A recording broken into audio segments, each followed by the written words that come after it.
हरियाणा की हर अपडेट के लिए बेल आइकन दबाएं और सब्सक्राइब करें STV हरियाणा न्यूज।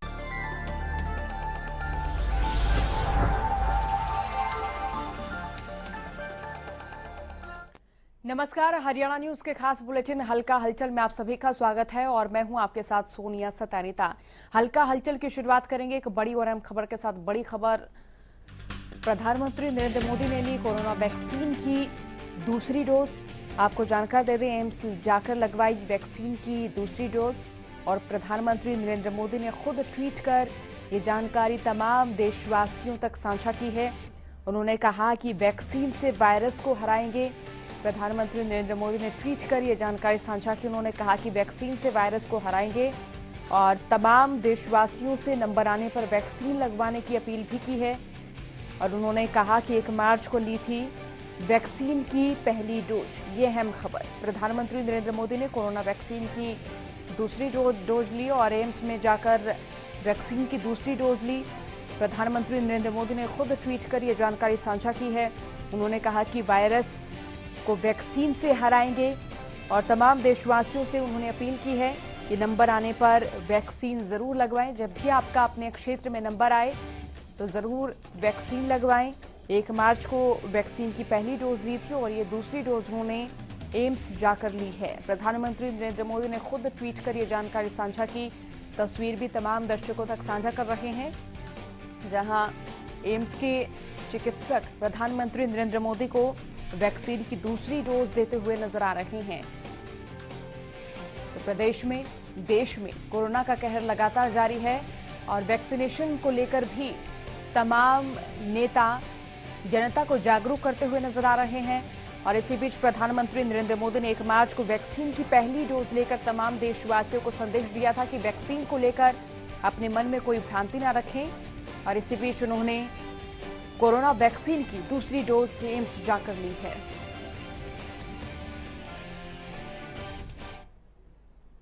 हल्का हलचल में आगे बढ़ लेते हैं एक और बड़ी और अहम खबर की ओर। बड़ी खबर जो कि इस वक्त गुरुग्राम से सामने आ रही है।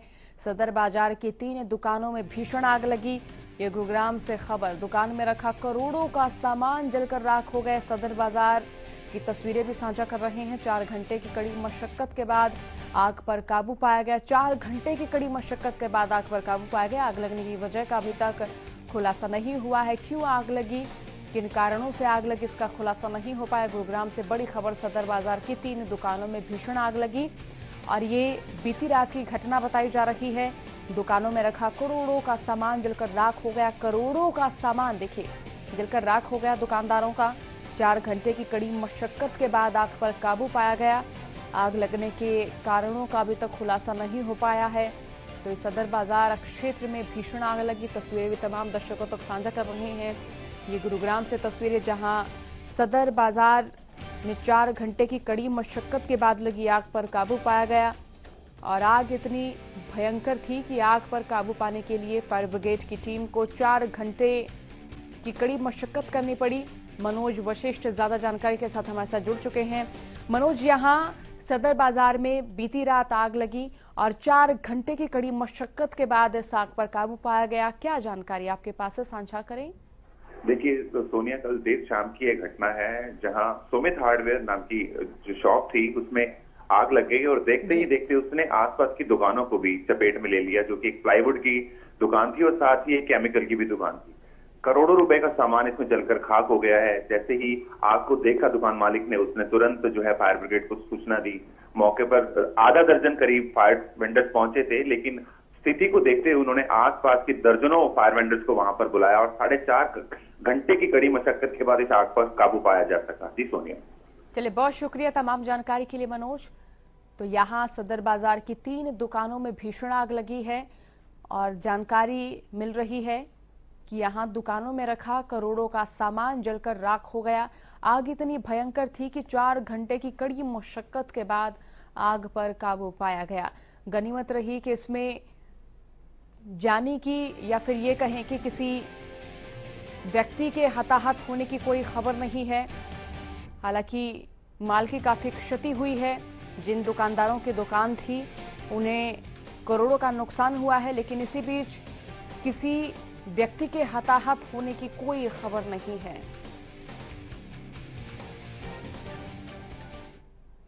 हल्का हलचल में आगे बढ़ लेते हैं। एक और बड़ी और अहम खबर से तमाम दर्शकों को मुखातिब करा देते हैं। कोरोना के आंकड़े प्रदेश में लगातार बढ़ रहे हैं और इसी बीच 24 घंटे में 2366 नए मरीजों की पुष्टि हुई। बीते 24 घंटे में 2366 नए मरीजों की पुष्टि हुई। और अगर जिलेवार स्थिति की बात करें, गुरुग्राम से 611, फरीदाबाद से 280, 611 देखिए गुरुग्राम से सामने आए हैं आंकड़े, और फरीदाबाद से 280, करनाल से 222, सोनीपत से 170 नए मामले सामने आए। और इसी बीच कुरुक्षेत्र से 166, यमुनानगर से 141 नए मामले सामने आए। इसी बीच अंबाला से 129 और पंचकुला से 107 नए कोरोना केसेस सामने आए हैं। पानीपत से 112 और जींद जिले से भी 112 नए कोरोना केसेस सामने आए हैं। एक दिन में कोरोना से 11 लोगों ने दम तोड़ा है। एक दिन में कोरोना संक्रमण के चलते 11 कोरोना संक्रमित अपनी जान गंवा चुके हैं। प्रदेश में अब तक 3219 कोरोना संक्रमितों की मौत हो चुकी है। कुल मरीजों का आंकड़ा 3 लाख के पार पहुंचा है। और इसी बीच एक दिन में कोरोना से 11 लोगों ने दम तोड़ा है और अब तक 2,86,000 से ज्यादा कोरोना संक्रमित ठीक भी हुए हैं।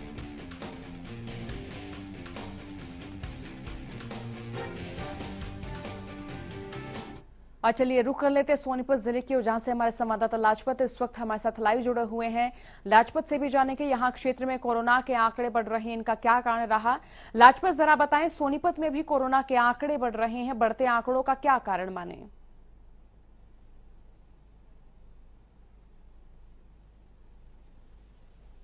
आना जो पॉजिटिव और ये एक बड़ी चिंता का विषय है, क्योंकि लगातार बात करें तो दिल्ली एनसीआर के नजदीक जिला सोनीपत लगातार जो 70% लोगों का आवाज लगातार आते जाते हैं। और ऐसे में जो फैक्ट्री एरिया है वो फैक्ट्री एरिया भी काफी भीड़ का है।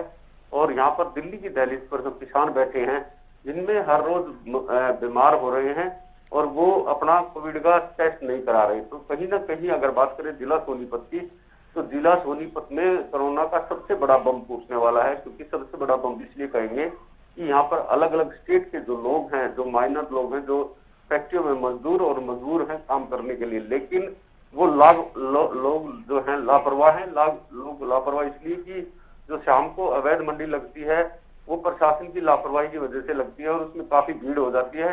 ना कोई सोशल डिस्टेंसिंग का ध्यान देता है, ना कोई मास्क का ध्यान देता है। लेकिन हरियाणा न्यूज की टीम लगातार लोगों से अपील करती है कि आप अपने आप को सुरक्षित रखें, अपने घर को सुरक्षित रखें, तो आप भीड़ से बचें और मास्क का इस्तेमाल करें और जो सरकार की गाइडलाइंस है उनका पालन करें अगर आपने आप को सुरक्षित रखना है तो। क्योंकि सुनिए, अब की बात करें तो जो कोरोना की, तो कोरोना का अब की बार जो लोग लापरवाह हैं काफी बड़ी आफत बन सकती है लोगों के लिए। तो लोग लापरवाह हैं वो कहीं ना कहीं काफी चपेट में आ रहे हैं। जैसे कि आपने बताया कि 11 लोगों की मौत होना एक दिन 24 घंटे के अंदर, तो ये कहीं ना कहीं काफी चिंता का विषय है। और चिंता का इसलिए भी बनता है कि लोग जो लापरवाह हैं, वो जो मास्क नहीं लगाते या भीड़ में घूमते हैं, वो अपने घर परिवार के लिए भी आफत बनते हैं। तो ऐसे में जो जिला सोनीपत के लोग जो हैं वो काफी लापरवाह दिखाई दे रहे हैं। बाजार में कोई सोशल डिस्टेंसिंग का ध्यान नहीं है, कोई मास्क का ध्यान नहीं है, तो लगातार जो मरीज बढ़ रहे हैं सबसे बड़ा कारण है। हम लोगों से इसीलिए अपील करते हैं कि सरकार दोबारा से लॉकडाउन ना कर दे, इसलिए आप इन चीजों का पालन करें जो सरकार की गाइडलाइंस है। लेकिन प्रशासन की तरफ से जो लापरवाही दिखाई दे रही है, ना तो कोई बाइक सवारों को दिख रहा है क्योंकि बिगर हेलमेट के भी घूम रहे हैं, बिगर मास्क के भी घूम रहे हैं। तो कहीं ना कहीं प्रशासन को तेज होना चाहिए, प्रशासन को जो है कार्रवाई करनी चाहिए। क्योंकि जो शाम को अवैध मंडी लगती है उस पर भी कार्रवाई जरूरी है, और जो शाम को अवैध मंडी जो लगती है, सब्जी मंडी है, उस पर कार्रवाई जरूरी है। सबसे जरूरी राई विधानसभा क्षेत्र में। इसके अलावा जो बड़ी बड़ी मंडियां हैं, जैसे सोनीपत में भी है, प्याऊ मनियारी पे भी है, भालगढ़ भी है, तो काफी भीड़ बनी रहती है। तो ऐसे में प्रशासन को आगे आकर इस भीड़ पर जरूर काबू पाना चाहिए, क्योंकि लगातार बिल्कुल। और लाजपत अगर 24 घंटे की बात करें, देखिए 170 नए मामले यहाँ से सामने आए हैं। 170 नए मामले सामने आए हैं लाजपत बीते 24 घंटे में। तो अगर वैक्सीनेशन की प्रक्रिया की बात करें तो क्या वैक्सीनेशन की प्रक्रिया यहाँ सुचारू रूप से चल रही है? बिल्कुल, देखिए स्वास्थ्य विभाग की टीम के सामने काफी बड़ी चुनौती है। लगातार वैक्सीन लगाई जा रही है, लेकिन लोग फिर भी लापरवाह है। स्वास्थ्य विभाग की टीम के सामने काफी बड़ी चुनौती है, पीछे भी काफी बड़ी चुनौती रही है और काफी लंबा समय हो चुका है जो स्वास्थ्य विभाग की टीम जो लगातार लड़ाई लड़ रही है, लेकिन लोग लापरवाह हैं। ऐसे में जो लोग लापरवाह हैं उनसे अपील हरियाणा की टीम लगातार अपील कर रही है, लेकिन जो स्वास्थ्य विभाग की टीम फिर भी अपना धर्म निभा रही है। लेकिन अगर बात करें तो दिल्ली की दहलीज पर जो किसान बैठे हैं वो रात को ठंड हो जाती है और दिन में गर्मी होती है। तो ऐसे में मौसम जो बदल रहा है, डेंगू मलेरिया के जो मरीज हैं, खांसी जुकाम के जो मरीज हैं, वो कोरोना की चपेट में आ सकते हैं। और स्वास्थ्य विभाग की टीम के सामने सबसे बड़ी चुनौती ये है सोनिया, जो किसान बैठे हैं वो अपना टेस्ट कोविड का नहीं करवा रहे। तो कहीं ना कहीं बिल्कुल स्वास्थ्य विभाग की जो टीम के सामने काफी बड़ी चुनौती है। और आप अंदाजा लगा सकते हैं कि जो दिल्ली की दहलीज पर जो किसान बैठे हैं वो पंजाब से, हरियाणा से, यूपी से, अलग अलग स्टेट से हैं। तो आप अंदाजा लगा सकते हैं अगर कोविड अगर इनमें फैलता है तो आप पूरे देश में फैलेगा और बुरी तरह फैलेगा। तो उन लोगों से जरूर अपील है कि आप अपने आप को सुरक्षित रखें, क्योंकि जो सोनीपत जिला है वो पूरे एक हरियाणा का सबसे पहला जिला आता है, दिल्ली के नजदीक है। तो अगर जो सोनीपत में सबसे ज्यादा कोविड फैलता है तो आप अंदाजा लगा सकते हैं कि आसपास का जो पूरा देश है वो प्रभावित होगा और इससे काफी दिक्कत आएगी। तो लगातार जो लोग हैं वो लापरवाही दिखाई दे रहे हैं। सोनिया, ऐसे में स्वास्थ्य विभाग की टीम के सामने तो चुनौती है, प्रशासन के सामने भी काफी बड़ी चुनौती है, क्योंकि कोविड के समय जब लॉकडाउन किया था तो उससे अभी तक देश नहीं हो रहा है।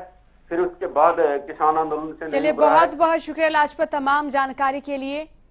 तो इसी बीच फिर हुआ की रुख कर लेते हैं। गगन हमारे साथ फोन लाइन से जुड़ चुके हैं। गगन, देखिए यहाँ आपके क्षेत्र में भी कोरोना केसेस लगातार बढ़ रहे हैं, तो यहाँ बढ़ते आंकड़ों का क्या कारण माने आपके क्षेत्र में? जी देखिए, मैं आपको बताना चाहूंगा कि जिस हिसाब से कोरोना केसेस बढ़ रहे हैं, तो जब हम आमजन की तरफ भी गए, देखा गया तो वहां पर पाया गया कि लोगों का कहना यही है कि जब देखा गया प्रशासनिक अधिकारी आते हैं या पुलिस वाले कि जो लोग बिना मास्क सोशल डिस्टेंसिंग के बाजारों में घूम रहे हैं, सार्वजनिक जगह पर घूम रहे हैं, तो उनका चालान काटा जा रहा है। लेकिन जब पुलिस और प्रशासनिक अधिकारी चले जाते हैं तो उसके बाद उन्होंने फिर दोबारा मास्क हटा देते हैं और सोशल डिस्टेंसिंग का पालन बिल्कुल भी नहीं करते। उन्हें देखा जाए तो अब कोरोना का भय बिल्कुल भी नहीं देखने को मिल रहा है। जी, अगर यहाँ क्षेत्र में वैक्सीनेशन की बात करें तो वैक्सीनेशन प्रक्रिया किस तरह से जारी है?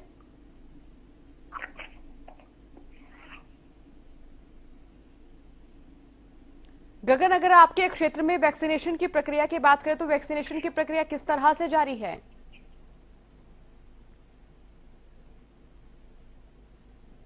चलिए, लगता है गगन से हमारा संपर्क टूट गया है। तो चलिए इसी बीच शुरू कर लेते हैं हिसार जिले की और जहां के क्षेत्र उकलाना से हमारे साथ संवाददाता अनूप कुंडू जुड़ चुके हैं। अनूप, आप भी बताएं, आपके क्षेत्र में कोरोना के आंकड़े लगातार बढ़ रहे हैं, क्या कारण माने आपके क्षेत्र में भी आंकड़े बढ़ने का?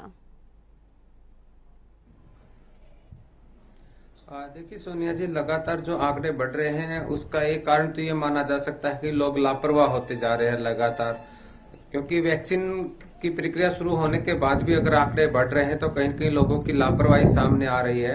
और पिछले 24 घंटे की अगर हम बात करें तो 58 नए मामले सामने हिसार जिला में आए हैं और इसी के साथ लगातार आंकड़ों में बढ़ोतरी हो रही है। इसके अलावा मौत का आंकड़ा भी बढ़ा है, जो पिछले बहुत लंबे समय से कहीं न कहीं 330 पर रुका हुआ था। अब पिछले कुछ दिनों में 8 मौतें और होकर वो 338 का आंकड़ा पार हो चुका है। जी, इसी बीच अगर मंडियों में कोरोना से बचाव की व्यवस्थाओं की बात करें तो क्या वो व्यवस्थाएं नजर आ रही है अनूप? क्योंकि ये भी प्रशासन के लिए बड़ी चुनौती, क्योंकि काफी संख्या में किसान मंडियों में आ रहे होंगे, फसल खरीद की प्रक्रिया भी शुरू हो चुकी है। देखिए सोनिया जी, प्रशासन ने जिस प्रकार से एक तैयारी की जानी चाहिए की है, लेकिन वो सिर्फ एक गेट तक सीमित है। गेट पर उन्होंने मास्क की व्यवस्था की है और सैनिटाइज के लिए वहां पर सैनिटाइजर रखवाया गया है, लेकिन उस प्रकार से एक व्यवस्था होनी चाहिए कि सोशल डिस्टेंसिंग का पालन हो सके। इस प्रकार की कोई प्रक्रिया अभी तक सामने नहीं आई है, क्योंकि किसान जिस प्रकार से अपनी गेहूं लेकर के अगर पहुंचेंगे तो सोशल डिस्टेंसिंग हो पाना भी मुमकिन नहीं होता। लेकिन कुछ प्रयास किए जा रहे हैं कि अगर किसान खेत से आ रहा है तो उसको मास्क दे दिया जाए, अगर उसके पास कोई गमछा वगैरह नहीं है, और हाथों को सैनिटाइज करवाया जाए। अनूप, इसी बीच यहाँ क्षेत्र में वैक्सीनेशन की बात करें तो यहाँ वैक्सीनेशन को लेकर लोगों की क्या प्रतिक्रिया, साथ ही चिकित्सकों की भूमिका की भी बात करें तो वो किस तरह से नजर आ रही है? देखिए, अगर लोगों की बात की जाए तो लोग वैक्सीन को लेकर के पॉजिटिव है और जिसके समय आ रहा है बारी बारी से अपनी वैक्सीन लगवा रहे हैं। पहले जो 60 साल की उम्र तक के लोगों को वैक्सीन लगवाया जा रहा था उसमें भी कहीं न कहीं लोग बढ़ चढ़ कर भाग ले रहे थे। अब 45 साल से ऊपर के लिए वैक्सीन का जो लगाया जाना है उसमें भी कहीं न कहीं लोग अपना भाग ले रहे हैं। जी, बहुत शुक्रिया अनूप तमाम जानकारी के लिए। तो इसी के साथ प्रदेश में कोरोना के आंकड़े तमाम जिलों से बढ़ते हुए नजर आ रहे हैं।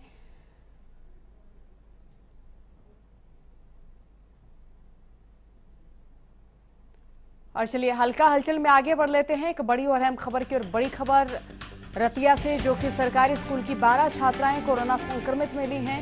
स्वास्थ्य विभाग के एसएमओ डॉक्टर भरत ने ये पुष्टि की है और स्कूल के स्टाफ और अभिभावकों में हड़कंप की स्थिति देखी जा रही है, क्योंकि देखिए विद्यालय खुल रहे हैं, तमाम छात्र छात्राएं आ रही हैं और सभी 12 छात्राओं को यहां होम क्वारंटीन किया गया है। अगले आदेशों तक स्कूल बंद करने के निर्देश दे दिए गए हैं।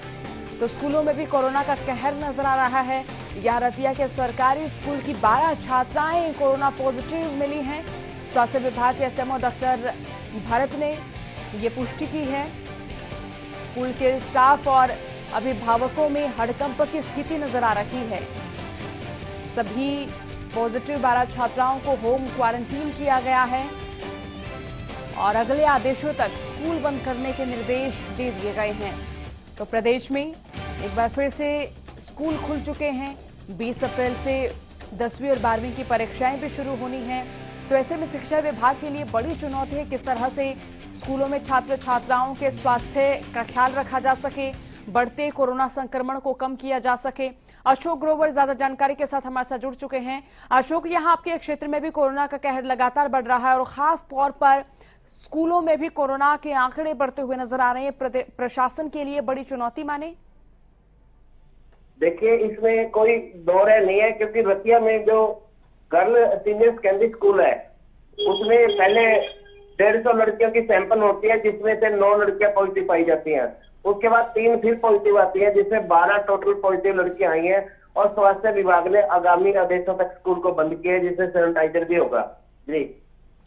जी अशोक, इसी बीच अगर विद्यालयों की तमाम व्यवस्थाओं की बात करें तो यहाँ पर क्या सरकारी विद्यालयों में वो तमाम व्यवस्थाएं नजर आती हैं जो कि कोरोना के मद्देनजर जरूरी हैं?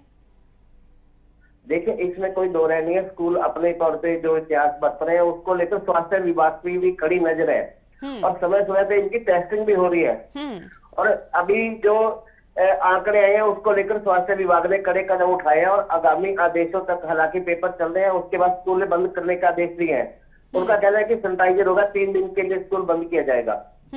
अशोक, इसी बीच देखिए परीक्षाएं भी शुरू होने वाली हैं बोर्ड की। तो ऐसे में अगर विद्यार्थियों की प्रतिक्रियाओं की बात करें और साथ ही अगर यहाँ के शिक्षकों की प्रतिक्रियाओं की बात करें तो उनका क्या कहना है? कितनी मुश्किलात पेश आएंगी अगर स्कूल बंद किया जाता है तो? देखिए, स्कूल बंद करना प्रशासन की मजबूरी है, क्योंकि संक्रमण बढ़ेगा। इसको लेकर सैनिटाइजर होगा। 72 घंटे के लिए कल एसएमओ ने आदेश दिए थे स्कूल बंद करने के। उसके बाद अभी स्कूल में जो हर बच्चे को मास्क लगाना अति अनिवार्य है और सैनिटाइजर करना जरूरी है, समय समय पे हाथ धोना, ऐसे आदेश जारी किए हुए हैं। जी बहुत शुक्रिया अशोक तमाम जानकारी के लिए। तो यहाँ प्रदेश में कोरोना के आंकड़े लगातार बढ़ते नजर आ रहे हैं और इसी बीच यहाँ रतिया से भी खबर बता रहे जहां पर छात्राएं कोरोना संक्रमित मिली हैं और 12 छात्राओं को यहां होम क्वारंटीन किया गया जो कि कोरोना से संक्रमित मिली हैं। और चलिए हल्का हलचल में आगे बढ़ लेते हैं। एक और बड़ी और अहम खबर से तमाम दर्शकों को मुखातिब करा देते हैं। किसानों का आंदोलन लगातार जारी, 134वां दिन है और 134वें दिन भी आंदोलन जारी है। संयुक्त किसान मोर्चे की ओर से तमाम रणनीतियां तय की जा रही हैं और आगामी रणनीति के जो कार्यक्रम रहेंगे उनमें 10 अप्रैल को केएमपी जाम करेंगे किसान और इसी के साथ 13 अप्रैल को दिल्ली बॉर्डर पर ही बैसाखी का पर्व मनाया जाएगा। फसलों की खुशहाली के लिए पर्व मनाया जाता है और अब की बार किसान 13 अप्रैल को दिल्ली बॉर्डर पर बैसाखी का पर्व मनाते नजर आएंगे। 14 अप्रैल को संविधान बचाओ दिवस मनाएंगे। 1 मई को बॉर्डर पर ही मजदूर दिवस किसान मनाते हुए नजर आएंगे। मजदूर किसान एकता को समर्पित होंगे ये कार्यक्रम और मई के पहले पखवाड़े में किसान संसद कूच करेंगे। तो ये अहम खबर, किसानों का आंदोलन 134वें दिन भी जारी है और इसी बीच संयुक्त किसान मोर्चे की ओर से तमाम रणनीतियां तय की जा रही हैं, जिन रणनीतियों के मार्फत तमाम किसानों को जोड़ा जा रहा है, तमाम किसानों को एकजुट किया जा रहा है। इन रणनीतियों में 10 अप्रैल को केएमपी जाम करेंगे किसान और 13 अप्रैल को दिल्ली बॉर्डर पर किसान बैसाखी का पर्व मनाएंगे। 14 अप्रैल को संविधान बचाओ दिवस मनाया जाएगा। 1 मई को बॉर्डर पर ही मजदूर दिवस मनाया जाएगा। मजदूर किसान एकता को समर्पित होंगे ये कार्यक्रम। मई के पहले पखवाड़े में संसद कूच करेंगे किसान। तो यहाँ मोर्चे की ओर से तमाम रणनीतियां तय की जा रही हैं। इन रणनीतियों के तहत इस आंदोलन को और ज्यादा मजबूती देने के उद्देश्य से यहाँ तमाम किसान एकजुट होते नजर आए। और इसी बीच अगर पूर्व की रणनीतियों की बात करें तो उन रणनीतियों के तहत ग्राम क्षेत्रों के किसान भी एकजुट नजर आए। जहां पुरुष किसान नजर आए तो वहां महिला किसान भी अपनी भागीदारिता तय करती हुई भी नजर आई। किसान नेता प्रहलाद भारूखेड़ा हमारे साथ जुड़ चुके हैं। प्रहलाद जी, संयुक्त किसान मोर्चे की ओर से लगातार रणनीतियां तय की जा रही हैं। आगामी रणनीतियों को लेकर आपका क्या कहना? अभी जो ये आंदोलन चल रहा है इसको लेके संयुक्त मोर्चे की बैठकों में आगे के कार्यक्रम बनाए गए। जो 14 तारीख को अम्बेडकर जयंती है उनको संविधान बचाओ दिवस के रूप में मनाया जाएगा पूरे देश के अंदर। और अगर मई के अंदर अगर सरकार नहीं मानती है तो संसद कूच का भी हम प्रोग्राम बना सकते हैं। तो प्रहलाद जी, जिस तरह से अब लगातार आंदोलन चल रहा है सरकार के बीच में और किसानों के बीच में कोई समन्वय बनता फिलहाल नहीं नजर आ रहा, कोई समाधान नजर नहीं आ रहा है, तो ऐसे में आपको लग रहा है कि यह आंदोलन और तेज होना चाहिए और आगे बढ़ना चाहिए? बिल्कुल हाँ। अभी तक जो ये 4 महीने से ज्यादा समय हो गया और सरकार के कानों पे जो नहीं रेंग रही है तो इससे आम जनता के अंदर भी सरकार के प्रति जो है वो गुस्सा बढ़ता ही जा रहा है। और ये आंदोलन अब और ज्यादा तेज होगा। अभी हमारा ये काम का सीजन आ गया है कि जो अप्रैल का महीना इसमें गेहूं की कटाई होती है। तो इसकी गेहूं की कटाई जैसे ही हो जाती है उसके बाद में आंदोलन और ज्यादा तेज किया जाएगा। और जब तक ये कानून रद्द नहीं करेगी सरकार तब तक ये आंदोलन जो है ऐसे ही चलता रहेगा। 1 अप्रैल से गेहूं की फसल की सरकारी खरीद भी शुरू हो चुके हैं। प्रहलाद जी, मंडियों में जो व्यवस्थाएं हैं जिस हिसाब से फसलें खरीदी जा रही हैं उससे संतुष्ट हैं क्या किसान?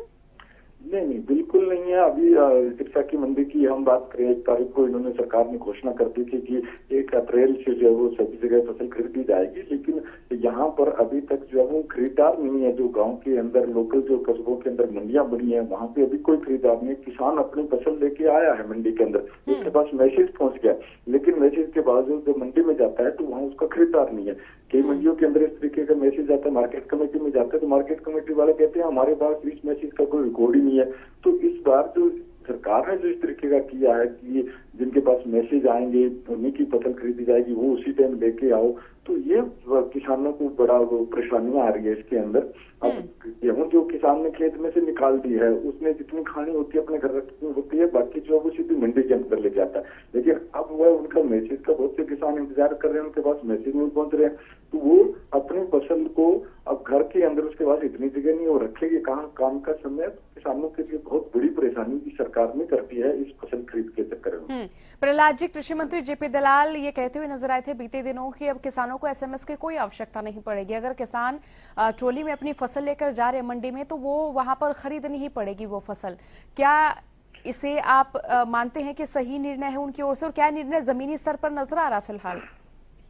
बिल्कुल होना यही चाहिए कि जब भी किसान अपनी फसल मंडी में लेके जाए तो उसका एक एक दाना खरीदा जाए। लेकिन अभी जो बयान दिया है लेकिन मंडी के अंदर इस तरीके का नहीं है। मंडी में जब जाते हैं तो मार्केट कमेटी और जो इनके अधिकारी हैं वो यही कहते हैं कि जिसका मैसेज आएगा हम उसकी फसल खरीदेंगे। अभी तक वो जमीन पे इन्होंने लागू नहीं किया। अगर इस तरीके का वो कह रहे हैं तो सरकार को फौरी तौर के ऊपर सबको इनको राय देनी चाहिए कि जो भी फसल आगे वो खरीदो। आज भी मंडी के अंदर लोग वेट कर रहे हैं, उनके मैसेज के बिना उनकी फसल नहीं खरीदी जा रही है। जी चलिए, बहुत शुक्रिया हमारे साथ जुड़ने के लिए प्रहलाद जी आपका। तो यहाँ किसानों का आंदोलन लगातार जारी है और किसानों का यही कहना है कि जब तक तीनों कृषि कानून रद्द नहीं होते वो ऐसे ही दिल्ली की दहलीज पर डटे रहेंगे।